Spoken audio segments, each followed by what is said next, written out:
Good morning. Good morning, good morning. Tsaka si Louie po, medyo nalilate siya ng tapos makakapag-flooring na tayo. Siyempre, yung linya rin ng drainage. Tsaka yan ang update sa simento natin. Wala naman tayo nagagalaw na adhesive kasi hindi. Ayan na rin si Louie. Louie, good morning. Meron na ako niyan. Dadaling ko. Bili tayo ng clean out para rito. Meron tayo na niyan.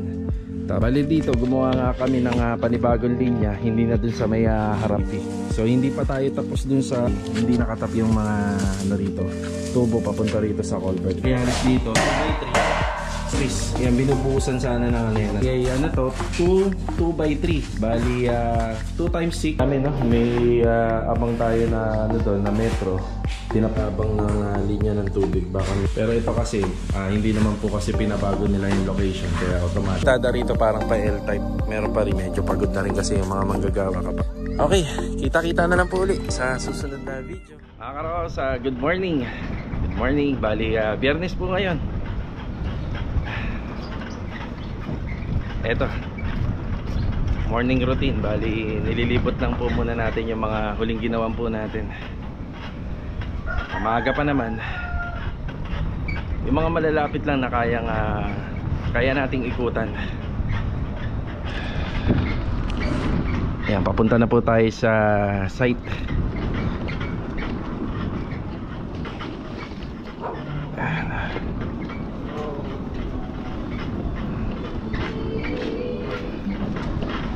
Ayan, pagpapatuloy po natin yung ongoing project natin dito ngayong araw po ng Biyernes. Extension, tiling, tsaka room partition, electrical and plumbing. Kailangan natin magpa-deliver ng extra bakal pa.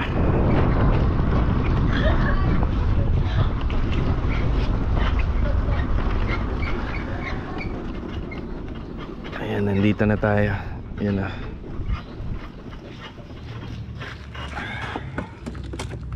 Bali ito yung mga nagawa kahapon. Yan, bali plastering pa rin, napalitada hanggang sa matapos yung mga palitadahan dito. Ayan, dito na yung mga kasama natin. Dito si JP, good morning. Good morning. Good morning, good morning. Tsaka si Bilog, good morning. Yan, mga naka-shades sunglasses. Ayan, sun protection. Mainit na ko kasi ngayon. Ayan, mga palitadahin pa rito. Ayan, si Master Jojo. Good morning, Master Jo. Yeah, medyo si Louie po, medyo nalilate siya ng konti gawa ng hinahatid pa si Kuya Dindo at si Jamil dun sa phase 5. Ayan. May buhangin tayo, may graba. Bakal yan, naubusan tayo ng bakal. Ayan, para po rito sa flooring tsaka dun sa lababo. Ayan, isa sa mga assignment namin ngayong araw, plastering pa rin. Tapos ito kailangan mahukayan na yung gilid para masintadahan ng mga hollow blocks. Tapos makakapag-flooring na tayo. Siyempre yung linya rin ng drainage tsaka ng water line. Tapos dito, ayun yung mga naganap kahapon, yung palitada. Yan, medyo mahaba itong part ng wall plastering na to. Yan, 2 tao yung gumawa nito simula umaga hanggang maghapon. Yan, natapos 6 meter by 3 meter. Yan, 6 meter by 3 meter.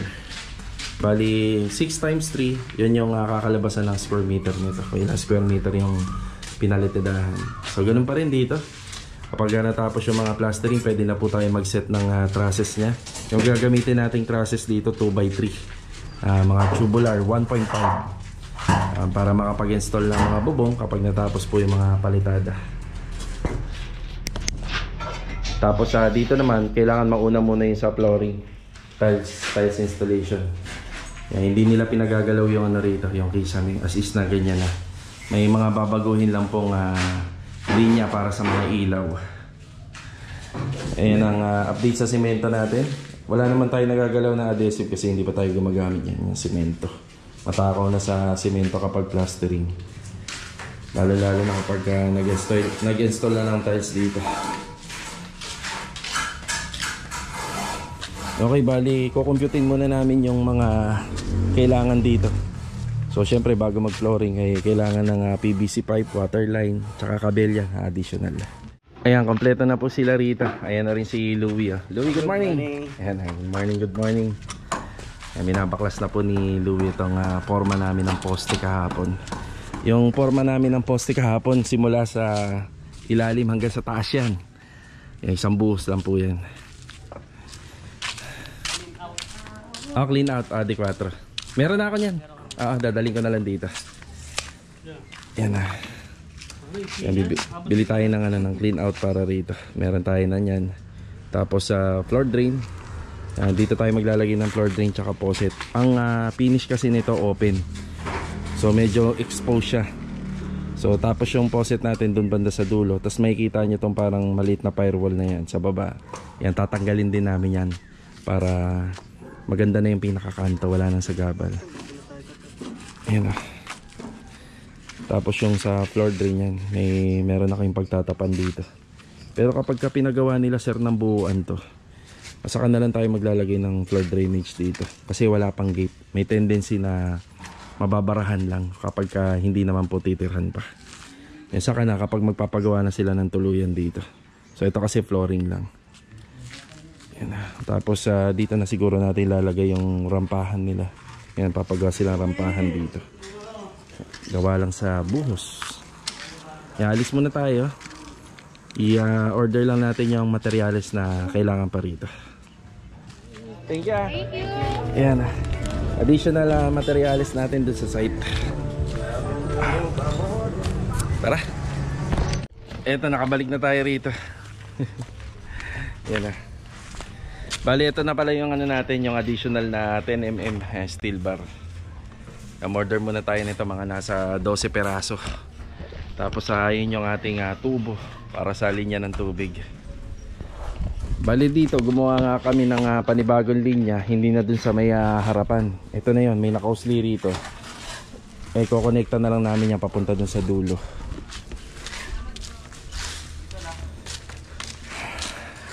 Yung hukay rito pinagpapatuloy na ni JP. So hindi pa tayo tapos dun sa puno, no? Ayan pa yung puno ng ano nga ba to? Malunggay, no? Puno ng malunggay, ayan, no?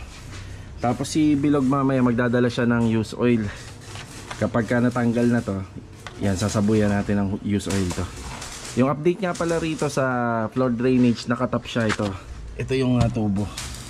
Kadalasan kasi hindi nakatap yung mga ano rito, tubo papunta rito sa culvert line. Ayan, nakatap naman siya. Tapos nakita na rin natin dito yung sa pinaka septic, ito yung tubo. Yan, nakatap naman. Nagbibigay kami ng update kay client kung sakaling hindi siya nakatap, i-re-report namin sa kanya. Tapos kung sa amin niya na ipapatrabaho, kadalasan naman sa amin na pinagagawa ng mga kliyente namin, yung pag-uusapan na lang namin. So inspection muna bago tayo magre-report.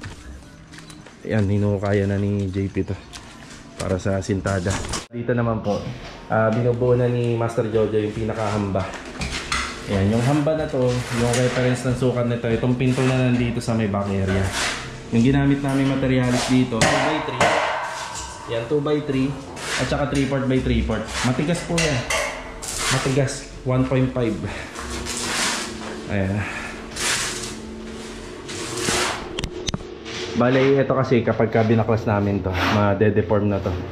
Mawawala na po to sa sa pinaka hulman niya at saka sukat. Ito lang yung pakikinabangan natin dyan, yung pintuan. Ang magandang idea nito, binubuhusan. Manipis kasi ito eh. Ayun, manipis. Yan, binubuhusan sana ng na semento. Isa yun sa magandang idea. Kung gusto nyo makatipid tapos matibay yung door jamb, yan, ganun yung gagawin. Hindi na natin siya malilipat. Gumawa tayo ng panibago. Yan, para rito. Ayan si Louie at saka si Bilog. Kabilaan po yung wall plaster.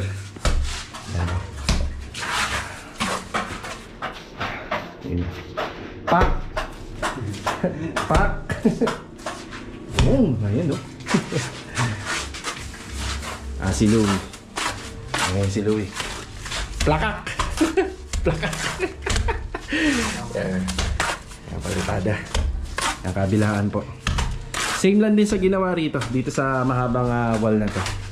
Bali, ano to, 2x3. Bali, 2x6, 2x3, 6 square meter. Ayan po, kabilaan, 6 square meter po. Yung palitada. Balik trabaho tayo. Yan, bali, after break time yan, nakapananghalian na tayo. Nakapag-break na rin yung mga kasama natin. So ito, balik trabaho tayo rito. Mainit na, medyo may konting ambon. May konting ambon.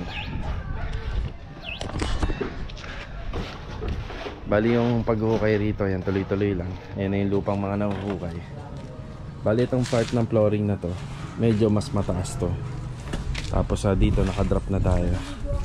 So pag-aaralan na lang namin kung dito ba namin ilalagay yung parang pinaka-slide or yung rampahan o banda rito. Alin man doon sa dalawa, yung hindi mahihirapan yung kliyente natin. Kasi nasa ali tayo banda eh, nasa inner. Kaya sana natin na kapag dito natin nilagay, medyo masikip.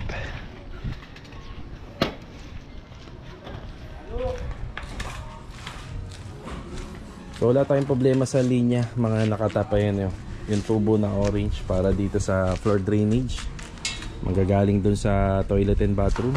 Sa septic tank naman, okay naman ito. Ang may problema tayo rito yung tubig. So may adjustment tayo. Yung nakaabang dito, kapag katinap natin dyan, walang supply papunta dun sa dulo. So kadalasan nangyayari yan. Ilang beses na rin namin na-experience sa mga ginawa naming bahay dito. Nangyayari talaga yan. So ang gagawin namin, meron kaming abang dun sa dulo dahil kami na gumawa nun. Iko-connecta na lang namin dun sa ginawa namin sa may bandang laundry. Medyo matrabaho lang ng konti. Konti lang naman. Yung tinesting namin, no? May abang tayo na doon na metro. Tinap namin dito sa abang niya. Walang lumalabas na supply ng tubig dito. So meron naman po kaming rito, linya. Ayan. Kaya may linya tayo. Bali pagagapangin na lang yan namin dito. Yan papunta rito. May abang naman dito eh. Ayan. Yan dyan namin pagagapangin. Medyo tumabaho pa ng konti, no? Imbis na isang diretsyohan lang. So ito yung plastering. Ayan. Saka rito sa kabila tinatapos na lang.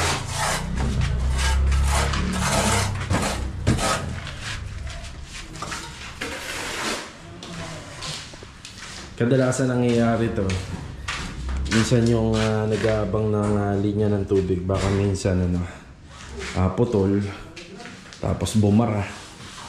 Yan. Ilang beses din namin na-encounter to. Pero ito kasi, hindi naman po kasi pinabago nila yung location, kaya automatic. Yung linya na lang na meron dito, yun na lang yung gagawin natin. Tapos yung nandito sa may harapan, so close cap na to. Papatayin na natin yung linya dyan. Yan, titibagin na nila Master Jojo to. Part na yun.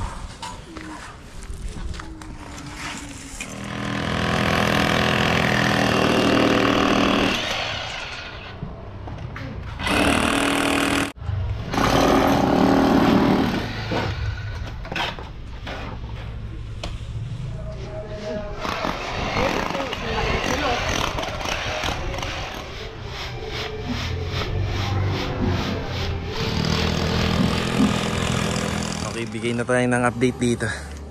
Ayan, umuwi na yung mga kasama natin. Ayan, 4:30. Tapos ito yung asintadahan na. Bali ito, yung asintada rito parang pa L-type. Meron pa rito. Gawa ng medyo mataas talaga tong flooring na to. Kapag hinabol po kasi natin to, pinantay natin. Kulang na kulang tong mga panambak. Tapos kakapusin din talaga tayo sa materials nito. Tsaka kailangan medyo nakadrop banda dito. Para yung tubig kapag umulan, hindi naman po papasok dun sa magkabilang pintuan. Yan level po yan, yung pintuan na yan, tsaka dito bintana level. Yan, bali baka may isang patong pa ng hollow blocks to, saka po magba-backfill, tapos gravel bedding, saka buhos. Pero babakalan muna, yan yung bakal. Sa nakikita ko, baka magkulang tong buhangin natin. Yan, bali na to, second batch na ng dalawang elf truck. Yan, ganito lang yung gawa natin dito, pero parang ang dami ng materialis na kailangan. Tapos itong graba natin, pang isang elf na graba na to. Yan, pagkakasyahin na po namin yung lahat dito. Tapos sa hollow blocks, hindi pa ako sigurado kung magkukulang. Yan, meron pa tayo rito at saka dito. Bali simula ngayon baka wala na po kaming OT. I-maximize na po namin yung trabaho. Kapag OT kasi Medyo mataas din kasi yung rate ng oras. Yun lang din yung napansin ko. Pero yung sa gawa kasi medyo pagod na rin kasi yung mga manggagawa kapag umaga hanggang hapon. Tas OT pa sila rito sa gabi. Baka ano na to. Baka gagawan na lang namin ng schedule na makapasok lahat yung mga manggagawa. Yan, marami pang gagawin dito. Bubong, kisame, tiles. Ayan, yan yung mga matatagal pa. Dito plastering pa. Yan, may ano kami rito, may canopy kami dyan. Yung canopy namin gawa na lang po yan sa bakal tsaka sa matitirang long span roofing. Ayan. Okay, kita-kita na lang po uli sa susunod na video. Yan, God bless po sa ating lahat. Yan lang po muna yung vlog natin ngayong araw po ng Biyernes. Ingat po palagi. Yan, paalam po muna.